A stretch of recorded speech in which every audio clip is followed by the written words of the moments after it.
Kena kejut dengan kanak-kanak waktu malam. Macam tak seram tajuk dia? Jom dengar ni.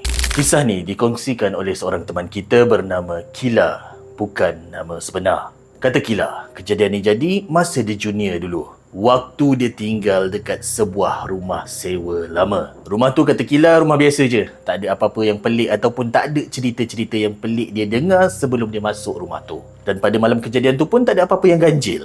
Dia tidur awal sebab esoknya dia ada kelas pagi. Malam tu, dalam keadaan separuh lena, dia rasakan yang badan dia seakan-akan digoyang perlahan-lahan. Tak kuat pun macam orang goyang badan dia nak kejut dia bangun. Mula-mula dia ingat tu roommate dia lah. Lepas tu dia rasa macam ada tangan pegang bahu dia. Dia dengar macam ada satu suara halus membisik dekat telinga dia. "Kak, bangunlah kak.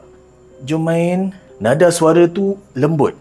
Macam suara kanak-kanak. So dia terkejut, dia terus buka mata dan waktu itulah badan dia terus terkaku sebab dekat hujung katil dia, dia nampak ada satu lembaga hitam berbulu lebat tengah membongkok macam nak panjat atas katil dia. Dia cuba nak jerit tapi suara dia tak keluar. Nak gerakkan tangan, nak gerakkan badan, tak dapat. Macam orang kena sleep paralysis. Dan suara tu berulang-ulang. "Bangunlah kak, bangunlah kak, jom main." Tapi kata Kila, nasib baiklah pintu bilik dia tiba-tiba dibuka. Roommate dia masuk, nampak dia dalam keadaan macam tu. Waktu tu kata Kila, bila pintu bilik tu terbuka, lembaga tu terus hilang. Dan dia dah boleh gerakkan badan dia. Walaupun suasana malam tu dan suhu waktu tu sejuk, Kila kata dia berpeluh-peluh, penat melawan cuba untuk gerakkan badan. By the way, kiriman yang Kila hantar sampai sini je. Aku tak tahu lepas tu dia buat apa, dia bagi tahu roommate dia ke apa. So, kalau korang ada kisah seram yang nak dikongsikan juga, hantarkan dekat aku. Dan kalau menarik, aku akan kongsikan juga macam ni. Dan apapun,